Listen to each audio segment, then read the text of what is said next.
Basically, I think if there's one person who is the sanctions expert when it comes to Iran or any other financial sanctions that are imposed by the U.S. and largely by its allies around the world, it would be Adam, what we can maybe refer to as the sanctions czar in the U.S. government. So why don't we talk for a moment? You just returned from Israel. You were there about a week and a half ago. What's the status right now of the implementation of the Iran deal, obviously, and where do things stand in terms of sanctions? The sanctions have all been removed, but there's a lot of talk, I know from the Israeli perspective, which I hear is we need to have sanctions in place to snap back if something were to happen. So bring us up to date where things are today. Sure, and thank you for the warm introduction. Thank you to the General Assembly for having me. So yes, I just got back from a trip to Israel and actually to Saudi Arabia, accompanying Secretary Liu, and a trip to a number of European capitals to also talk about how we're doing on the sanctions. I should make clear at the outset, the sanctions have not all been lifted with respect to Iran. This deal that the P5+1 struck with Iran went to their nuclear conduct only. That's an incredibly important aspect, an incredibly important concern, and as Israeli officials were very commonly saying in the 2000s, probably the only existential threat that Iran posed to the state of Israel was its nuclear program, but they are engaged in a lot of destructive and destabilizing behavior in the region. And that includes their ballistic missile program. It includes their interventions in Iraq, in Syria, in Yemen, where they're supporting the Houthis. And it also includes their human rights violations back at home. The U.S. has sanctions against Iran for all of those reasons, and only the nuclear sanctions were touched by the nuclear deal, because of course Iran didn't commit to changing any of its conduct beyond its nuclear program. So it was a nuclear conduct change for nuclear sanctions lifting. That's what the deal touches. The nuclear sanctions were significant, and that includes things like the U.S. sanctions that would have penalized foreign actors for selling, for purchasing crude oil or petrochemicals for Iran. It went to the sanctions that held over third countries and their dealings with Iranian banks. But I can tell you today, in 2016, the primary sanctions that the U.S. has that restrict what U.S. banks, U.S. investors, U.S. companies can do with Iran have been barely touched by this deal. It's not a well-known fact, but it is very much a fact that one of the few alterations that the deal saw is that Boeing and U.S. air aviation manufacturers can now sell civil aviation products, including planes, to airlines within Iran that are not on a sanctions list. Nearly everything else that an American company would think about doing is prohibited and continues to be prohibited. After all, Iran remains the leading state sponsor of terrorism in the world, and we've had sanctions on Iran for decades, long before they had their first centrifuge. But even though those sanctions are still in place when it comes to their support of terror and their ballistic missile program, there's still a huge influx of cash and money that's made its way now to Tehran in wake or in light of the JCPOA. Well, I think it's worth talking about that too. So one of the things at the height of our sanctions, 2013, 2014, when we had the international community all pushing as one to really turn the screw on the government of Iran, was that we immobilized their foreign reserves. The foreign reserves being the total holdings of the Central Bank of Iran. At the time, Iran on paper had about 100 billion in reserves. Really, in effect, they had about 50 billion. And those 50 billion were immobilized in banks around the world, in China, South Korea, Japan, UAE. Under the deal, those restrictions were lifted, which means that the Central Bank of Iran now has regained its access to its own money. That's about 40 or 50 billion dollars in reserves. That's it. So first of all, there is no 100 or 150 billion, as is often reported in the press. That's a fallacy. Second, that is not $50 billion in spending money. That's the total reserves of the country. Countries need foreign reserves in order to keep their currency afloat. They need foreign reserves in order to finance investment, in order to finance trade. So Iran can't burn through $50 billion any more than we could use up all of our foreign reserves, or any country could. It's not money that they could then take fill up a suitcase, fly to Beirut, and hand it over to Hassan Nasrallah, the leader of Hezbollah. Yeah, exactly right. And while it's true that in lifting the nuclear sanctions, that is certainly something that Iran sees in its economic benefit, and we have been very honest from the beginning, any sanctions relief obviously provides economic benefit to Iran. We can't say to the contrary. We do retain all of our very aggressive sanctions against Hezbollah, for example, and the other terror groups that Iran funds. And if you were to ask a security expert in our government, if you were to ask an intelligence expert in the Israeli government, how is Hezbollah doing? Today, November 2016, 10 months after the Iran deal went into place, they're actually in very difficult financial straits. I've said this is probably one of their low points, Hezbollah, in the previous decades.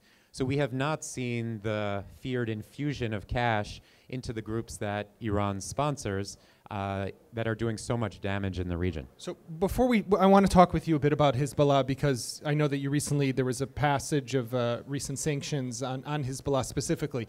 But before that, we are at the GA and a Jewish gathering.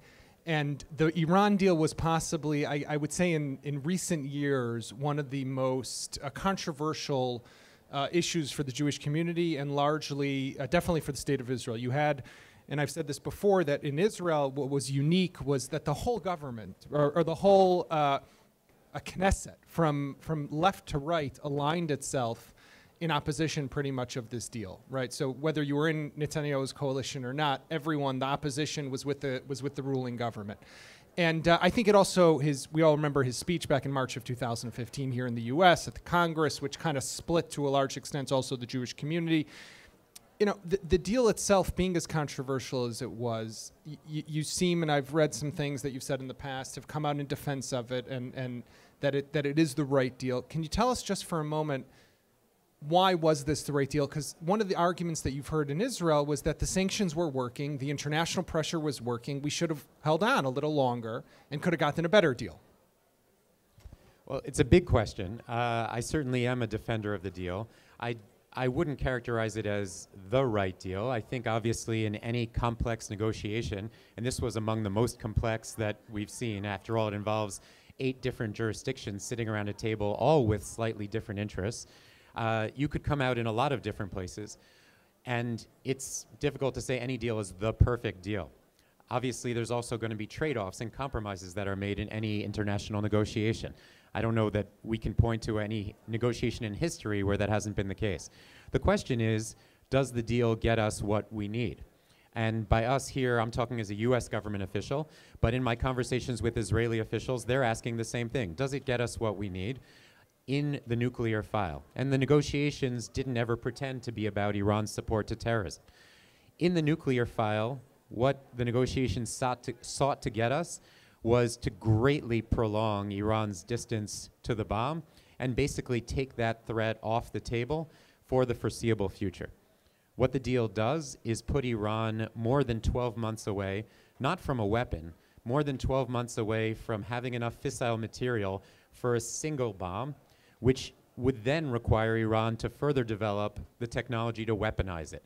So at a very, very conservative level, we're talking about more than a year where the whole international community is watching that Iran would have to take in its run-up to pursuing a weapon. That is a very long time when you compare it to what we were all facing in 2005, 2006, 2007, when Iran was increasingly growing closer and closer to that very dangerous red line. In fact, when we sat down at the table, Iran was 2 to 3 months away from having that fissile material for a nuclear weapon. And as I mentioned earlier, in my conversations with Israeli security and intelligence experts, they said there's a lot that Iran is doing that worries us. There's one thing that they're doing that poses an existential threat, and that's their nuclear program. If we can take that off the table, we have ways of confronting Iran with respect to its proxies, with respect to the Quds Force, with respect to Hezbollah, as do we in the US government. And that's what this deal does. It takes the threat of an Iranian nuclear weapon off the table, first for 15 years, and then, as is often not so well understood, at 15 years, Iran doesn't get a right to become a nuclear weapons state. No, Iran never has the right to pursue a nuclear weapon. What Iran gets to do after 15 years is a civil nuclear energy program, and they can do that in an expanded form. But Iran, under the terms of this deal, will always be subject to greatly enhanced scrutiny by international nuclear inspectors and will never have the right to pursue a nuclear weapon. That is what the deal accomplishes, and it greatly provides tremendous insight for the international community in terms of our understanding of what Iran is doing. It provides us with access to any site in Iran where we suspect they're engaging in nuclear enrichment activity, and I think it makes us, as a result, and the region far safer. On the other hand, I think that today, and I said this yesterday, I was on this panel yesterday where I said that if you were to ask people in the IDF or in the Israeli Defense Establishment, I know you met with them recently, and say, hey, if Trump were to win, this was before, would you want him to rip up the deal, or now would you want him to rip up the deal? I think they would say to you quietly, no, this has pushed this threat away from us for at least, as you mentioned, 10, 15 years. And now we can focus on other issues. We can focus on other challenges that we have as a country. But so what are you hearing then from what are the Israelis, the Saudis, the Sunni state concerns when you're traveling through the region? What is on their minds? Well, I was just in, as I said, Saudi Arabia and Israel, but we have an ongoing dialogue, and I've met with counterparts from the United Arab Emirates, from Bahrain over the last year, and had many discussions with them both in the States and in the Gulf. Their concerns come down to the very real fact that Iran has not reduced its interventions in their region. Iran has not reduced its support for terrorism as a result of the nuclear deal. And frankly, we never expected that it would. In fact, the deal, which is a huge boon for Rouhani and the sometimes described as the moderates in Iran, I use that word advisedly here, has actually discomfited the hardliners in Iran, and they're lashing out in the way that they lash out, which is funding, providing weapons to the Houthis, providing increased support to the Assad regime and the barbarities that we're seeing take place in places like Aleppo.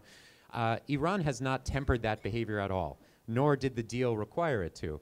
And so the pressure that we get, which is frankly very welcome, is what are we collectively doing about that?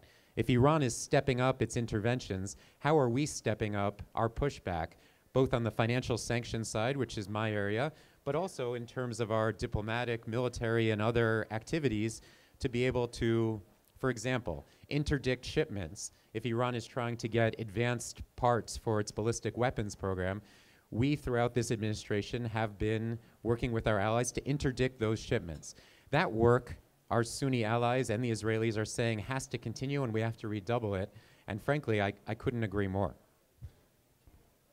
The Iran Sanctions Act, right, the ISA, which expires, I think, at the end of the year. And there's a lot of talk right now and a lot of activity here in Washington and now as Congress comes back into session about the possibility of extending it, right? What does that mean practically in terms of having sanctions that could snap back? And there was this report I just saw yesterday of the heavy water numbers were a bit off in terms of how much heavy water the Iranians are allowed to have, how much they have, and what type of violation would be considered by the U.S. government something that is severe enough that it's actually time to get those sanctions back in place? Well, two separate questions, so let me address them in turn. In terms of the Iran Sanctions Act, I'm not a politician. I think a lot of the discourse and debate about this has been in the political sphere as opposed to the actual sanctions sphere. Let me just give you a sanctions expert's view on the issue, and then I'll leave the politics to others. The Iran Sanctions Act, the sanctions in it, which put penalties on foreign actors, non-US actors who would invest in Iran's energy fields, those sanctions were suspended as a part of the nuclear deal. So there's none of those sanctions that right now are in place. What we're talking about is, as you point out, the sanctions architecture that needs to be in place for snapback and for the threat of snapback to be there. So this sort of Damocles that's hanging over the Iranians' head in order to incentivize them to continue to adhere to the terms of the deal, that has to be a very real sword. And with that, the administration fully agrees. What the nature of that sword is in terms of, is the Iran Sanctions Act renewed so that the legislation is there, but it continues to be waived, which is its current status, Or does the administration threaten to reimpose similar sanctions via executive order? As you can hear, it gets pretty technical, but the same sanctions can be done via legislative or executive action. And the key issue here, to my mind, is the threat of sanctions real? And does Iran understand what it's going to need to do to adhere to the agreement? And conversely, as you say, does it understand what it risks if it steps out of the deal? To turn to the most recent IAEA report, look, I am not a nuclear physics expert. I'm not even the son of a nuclear physics expert. But I understand we were talking about there's an 130 threshold. They came in at 130.1 and committed right away to export, exporting the excess. What's significant about that isn't the 130 versus the 130.1, but as somebody who very much wants this deal to succeed, because I want Iran to be under these very tough inspections, I want Iran to be subject to these very low restrictions, these very low thresholds on how much uranium it can have in its country that's enriched. As somebody who believes in those things, the first instinct when you see Iran stick a toe over the line has to be to hit the toe and to have it pull it back. In other words, to get Iran back on sides, to get Iran back into adherence with the deal. And that's what we saw with this most recent IAEA report, was the whole international community pushing Iran to commit to a plan to immediately come back into compliance. That's happened on a few different fronts so far, and each time, I'm grateful to say the P5+1 have stood united and have said to Iran, no dice. You're not going to sneak out of this deal through increments. You need to come back on sides, and they have. That's a success for me. Success isn't reimposing all of the sanctions and tearing up the deal and having Iran be back off to the races, moving from the current level of enriched uranium, which is a very low threshold, to what was a 98% greater amount of enriched uranium before we reached the deal. Right, but people do try to test, and you test once, you test twice, and you see that you get hit each time, so then maybe you don't take a big test, but there could come an opportunity or a time where they feel the international community is weak, the international community is not focused. It could be after January 20th when we have a new president here in the United States who they might think is not someone who's going to be very active on the international front. And then they'll do something even greater, a bigger violation, something that will be more gross. So are those sanctions in place that would be able to go back and cause enough damage to set back the program? So first I can say there has been no reduction of focus on this. I've seen some commentators, you're not suggesting it, but some commentators say, well, maybe towards the end of the administration this will fall off the radar in terms of its priority. Absolutely not. The focus of our security apparatus, of our intelligence community, is as sharp today as it's been in my whole time focusing on this deal. And I've been focused on the Iran nuclear portfolio since 2005. It certainly is not a diminished focus as we go into the lame duck period. And I frankly don't think any incoming administration, whether it had been Democrat or Republican, was going to take its eye off this ball. This is such an important deal, such an important framework, not just in terms of the Iranian nuclear threat, but towards the broader counterproliferation regime. And as we look out at threats like North Korea, which is a very scary proposition, North Korea, which already not just has fissile material for a weapon, but has multiple nuclear weapons, we need, as an international community, to demonstrate that we're going to be tough when there are violations, that the sanctions will be punishing, and that we are then, if the diplomacy is successful, willing to lift those sanctions. If the world doesn't understand that, then we are in a badly compromised place when it comes to confronting North Korea and other would-be proliferators. But is the sanctions leverage there? Absolutely. And I think I haven't seen any deviation when it comes to the Europeans, when it comes to including the Russians and the Chinese, that Iran is going to be allowed to sneak away and break out of the confines of this deal. People understand how important it is on its own terms and how important it is as a precedent that Iran be held to its commitments very seriously. So if Donald Trump or someone from his administration calls you up and says, Adam, we're gonna plan on ripping up the deal or taking apart the deal, what has he called it, the worst deal ever, the biggest disaster, what would you say to him? I'm not going to speak to hypotheticals, and I don't tend to get calls from presidents or presidents-elect, so I don't know that that call is going to come directly to me. But I think my job is to, in this transitional period, leave that full tool set available to my successors. And that means, within the nuclear deal, leave all of the sanctions flexibility so that if we get to a time when Iran breaks out of the deal, that they have every hammer available to punish Iran, to therefore ensure that Iran will adhere to its commitments and won't break out. Right? The hammers have to be available, and we also have to be transparent that we're not afraid to use them. That's on the nuclear front. The other key role that I have in terms of transition is to make sure that my successor understands all of the different ways we've been pursuing Iran's ballistic missile conduct, all of the sanctions we have in place on their support to terrorism, and all of the sanctions we have in place for their support to the Houthis, the support to the Assad regime, the support to militias in Iraq, and that they understand what the targeting looks like and how they can continue without missing a beat as one team moves and another team comes in. So in October, you passed sanctions against Hezbollah. You mentioned just before, and I've read that you've said Hezbollah is in its worst financial state ever. And there was an assumption, at least in Israel, that after the Iran deal, there'd be this huge flow of cash that'd be going directly to the Hezbollah bank accounts in Beirut, and they'd be building up more and accumulating more rockets, more missiles that could even increase the threat against Israel. But you're saying that's not happening. So what is the status today of Hezbollah in terms of, at least from a financial perspective? Well, as I said, Hezbollah has been struggling. There are a number of reasons for that. One is Hezbollah is stretched, right? It is engaged in direct military support, direct military activities in Syria in a way that no one saw or expected 2 years ago. And Hezbollah is beyond its comfort zone. It's also been taxed by the sanctions. And there are a few driving factors for that. One, as you referenced, Congress passed a very important piece of legislation, the Hezbollah International Financing Prevention Act, we sometimes call it HIFPA, which threatens very strict sanctions against foreign banks who open or host accounts for Hezbollah. And that has really reverberated, especially in places like Lebanon and in Europe. And as we have seen, banks turn their backs on Hezbollah, including banks in places like southern Lebanon.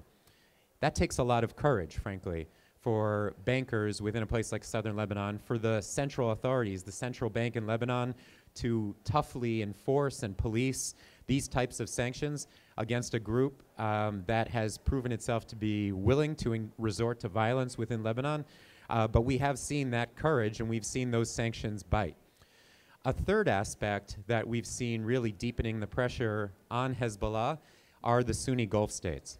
And one of the remarkable conversations, one of the remarkable sets of conversations that I've had. The Saudis have outlawed and called Hezbollah a terrorist organization. The Saudis, the GCC, the Gulf Cooperation Council, have labeled Hezbollah a terrorist organization. I don't know that that's something 5 years ago I would have said I would have ever expected. I would note here, parenthetically, they've, by doing so, gone beyond Europe. Our close allies in Europe have labeled a part of Hezbollah a terrorist organization. The military wing, not the military wing, but they draw what we view as a illusory line between the social side of Hezbollah and the military side of Hezbollah.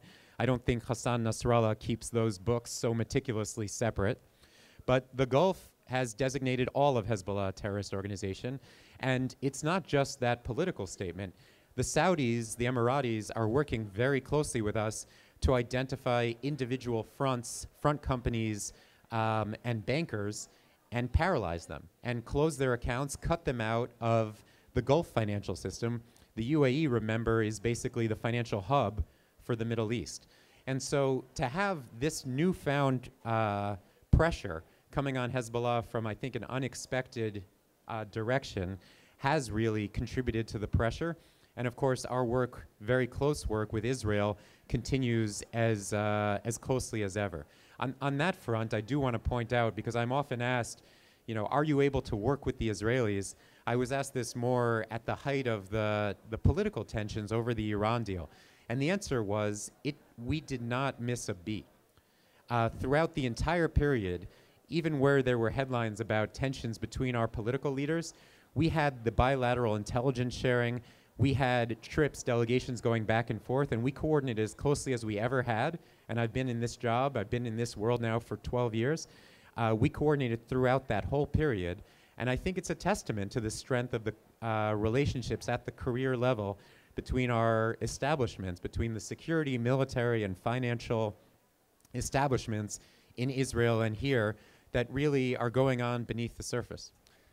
When you say, though, that they're in their worst financial state, how does that demonstrate itself? Do they not pay salaries? Are they not able to recruit? Do they not buy new weapons, new missiles? How does that express itself, practically speaking? So I can't get in, as you can imagine, to probably the most revealing indicators that we see, which are classified. But it's all of the things you said and more. And the types of trade-offs that you're talking about, if money is tight, and Hezbollah has to decide, are we going to cut back on death benefits to our fighters? Are we going to cut back on salaries? Are we going to instead cut back on our so-called social or charitable work? Those are the types of trade-offs you want a group like Hezbollah to face, and any one of those decisions will carry real costs. In other words, if salaries, if death benefits are cut, if they're no longer supporting widows and orphans, it directly affects their influence, their legitimacy, and their ability to recruit new and their new leverage, fighters. Their ability to recruit new fighters. So it's exactly why we are in this business of trying to constrain terrorist financing. It's not because we have any illusions that we'll be able to one day turn off the spigot and a terrorist group like Al-Qaida, like Daesh, like Hezbollah will have $0 in its bank account. That's not a realistic goal. The goal is to tighten the noose to the point where they have 15, 20, 30% less liquidity than they had 6 months ago, and they have to engage in some very difficult and very costly trade-offs. How much do they get from Iran today? Our estimates have been hundreds of millions of dollars, and I will note that those estimates continued to be accurate throughout the height of the sanctions. In other words, even while our sanctions in 2012, 2013 were at their height, even while the Iranian economy was cratering, Iran continued to provide hundreds of millions of dollars to Hezbollah, a remarkable fact, and I think it attests to the way that Iran sees Hezbollah in terms of its own core national security interests. But that's probably been a constant over the last decade. Adam, thank you very much.